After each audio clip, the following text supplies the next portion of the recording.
Good morning, students. Once again, welcome to People Education School. Today, we are going to study the last part of Class 3 EVS, lesson number 13, sharing our feeling. So, let's get started. So, students, in last video, we had been playing a game called Blind Fold, जिसमें हमने एक बच्चे के आँख पर पट्टी बांधी थी और उसे सिर्फ आवाज़ के थ्रू दूसरे आदमी को पकड़ना था. So now let's discuss about the game. How many children could recognize the others by touching? तो आपने गेम तो खेली ही होगी, तो आपको ये बताना है कि आप में से कितने लोगों ने दूसरों को पहचाना था. How many children could recognize the other children by only hearing them? कितने बच्चों ने दूसरे बच्चों को सिर्फ सुनकर पहचान लिया था. Which was easier of the two? इन दोनों में से कौन सा ज़्यादा आसान था, छूकर पहचानना या सुनकर पहचानना. Now let's discuss some more question. Touch and tell how many teeth are there in your mouth. Which students in the class have the maximum number of teeth? Students, now in this question आपको अपने मुंह के दांत गिन के बताने हैं और आपको ये भी बताना है कि आपके फ्रेंड्स में से सबसे ज़्यादा दांत अभी किसके हैं. तो स्टूडेंट्स, मैं अपनी बात करूं, मेरे माउथ में अभी 32 टीथ हैं. आपको भी कमेंट बॉक्स में अपने और अपने फ्रेंड्स के टीथ का काउंट करके बताना है. Next, how many things can you recognise by only touching? आप कितनी चीज़ों को सिर्फ और सिर्फ छू कर बता सकते हो. तो ऐसी बहुत सारी चीज़ें हैं जिसे मैं सिर्फ छू कर पहचान सकता हूँ, जैसे कि मेरा ब्रश, मेरा फ़ोन, मेरा वॉलेट, टीवी, कंप्यूटर. ऐसी बहुत सारी चीज़ें हैं जिसे मैं सिर्फ और सिर्फ छू कर पहचान सकता हूँ. Close your eyes and listen. What sounds can you hear? Which people can you identify from the sound they make as they move? Students, अब यहाँ पे आपको क्या बताना है कि आप सिर्फ सुनकर कितने लोगों को पहचान सकते हो. Students, let me tell you that I am able to recognize my family members by the sound they make. By just spelling, can you guess if it is someone close to you? क्या आप सिर्फ सुन कर ये बता सकते हो कि कोई आपके नज़दीक आ रहा है या नहीं? तो yes, I can recognize if someone is coming to me or not. किस तरह? Students, many of us have a certain kind of fragrance. हम सभी की एक certain type of सुगंध होती है. इसके अलावा कई लोगों की आदत होती है कि वो स्प्रे या परफ्यूम भी लगाते हैं. तो इस तरह से हम पहचान सकते हैं कि कोई हमारे पास आ रहा है या नहीं. Now let's move forward. There is a special way of reading and writing for people who cannot see. It is called Braille. It is written on a thick paper by making a row of raised points with a pointed tool. Braille is read by running the fingers on the raised dots. Students, हमने हमारे आगे lesson में देखा कि रवि भैया एक book पढ़ते हैं जिसके ऊपर बहुत सारे डॉट्स बने हुए हैं.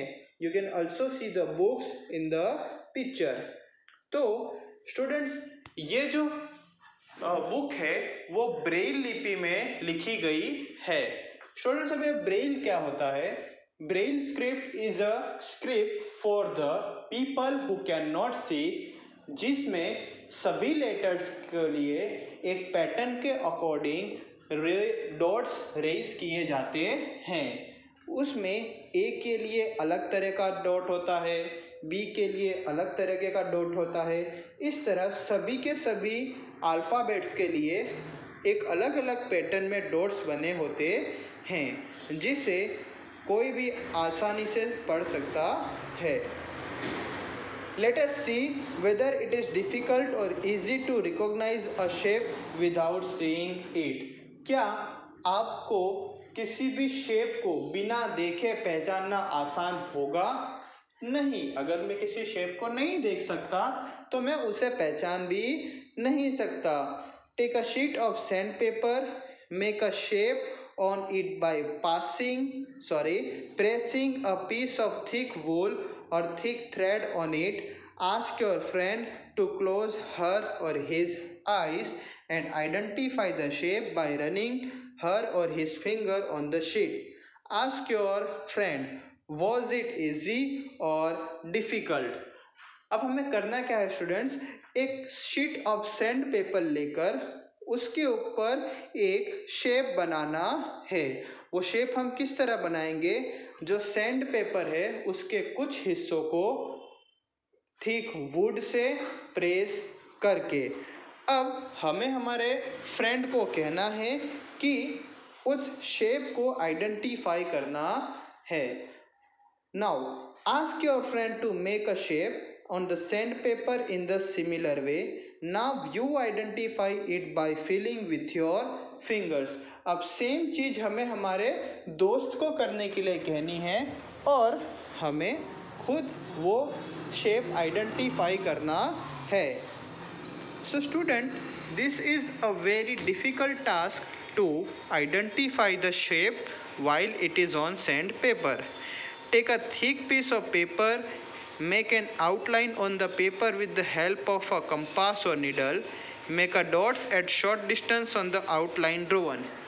You can see that the paper is raised on the other side. Now ask your friend to close his eyes or her eyes and feel with the fingers to tell what you have outlined. Isn't it difficult? Students, जब भी हम किसी भी चीज़ को बिना देखे सिर्फ और सिर्फ फील करके पहचानने की कोशिश करते हैं तो वो हमारे लिए बहुत ही ज़्यादा डिफ़िकल्ट होता है। But the people who are blind can be able to read only with the help of Braille लिपि। Now let us learn about Braille. तो स्टूडेंट्स, अब देखो, अब हमें ब्रेल किस तरह से लिखी होती है वो बताया गया है। Here we can see that A, तो A के लिए स्टूडेंट सिर्फ और सिर्फ एक ही पॉइंट रेज हुआ है and it is on the left side. Now for B, the first two dots has been raised and it is on the left side। तो इसी तरह से जो स्टूडेंट्स होते हैं वो सभी के सभी डॉट्स की पोजीशन और उनके नंबर्स को याद करके ब्रेल लिपि को अच्छे से पढ़ पाते हैं। Now this script has been found by Louis Braille, belong to France. One day when he was 3 years old, he was playing with his father's tools. Suddenly a pointed tool hurt his eyes. He lost his eyesight. He had keen interest in studies. He did not give up. He kept thinking of different ways to read and write. Finally, he found a way, reading by touching and feeling. This way, reading later came to be known as the Braille script. तो students, Braille script को जो founder था वो था Louis Braille. और उसने किस तरह इस स्क्रिप्ट को फाइंड किया, एक दिन जब वो अपने पापा के कुछ चीज़ों के साथ खेल रहा था तभी एक पॉइंटेड चीज़ उसकी आँख में आके लग गई और उसकी वजह से उसकी आँख हमेशा के लिए चली गई। बट लुइस ब्रेल को पढ़ने में बहुत ही ज़्यादा इंटरेस्ट था, इसलिए उसने एक ऐसी मेथड निकाली कि जिसमें आदमी सिर्फ छू कर और उसे महसूस कर कर पढ़ सकता है, जिसे आज हम ब्रेल स्क्रिप्ट के नाम से जानते हैं।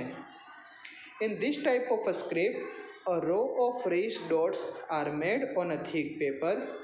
Because these dots are raised, they can be read by running the fingers on them. अब स्टूडेंट्स इसमें क्या होता था कि जैसे कि हम यहाँ पे ब्रेल स्क्रिप्ट में देख सकते हैं, कुछ डॉट्स को पेपर के ऊपर रेज कर दिया जाता था। रेज कर दिया जाता था मतलब उस डॉट को ऊपर कर दिया जाता था, जिससे कि हम फिंगर रख के उसे पहचान सकते थे। This script is based on 6 points. The Braille script has undergone many changes this days. This has made a reading and writing simpler. Braille can now also be written using the computer. और time के साथ साथ Braille script में भी बहुत ही ज़्यादा changes आए थे और आज हम ब्रेल स्क्रिप्ट का इस्तेमाल कंप्यूटर पे भी कर सकते हैं। Students, I would like to show you the picture of Louis Braille, जिन्होंने ब्रेल स्क्रिप्ट का फाउंडेशन किया था। So with this, our lesson is finished. We will continue the next lesson in our next video. Till then, keep study and keep watching the videos.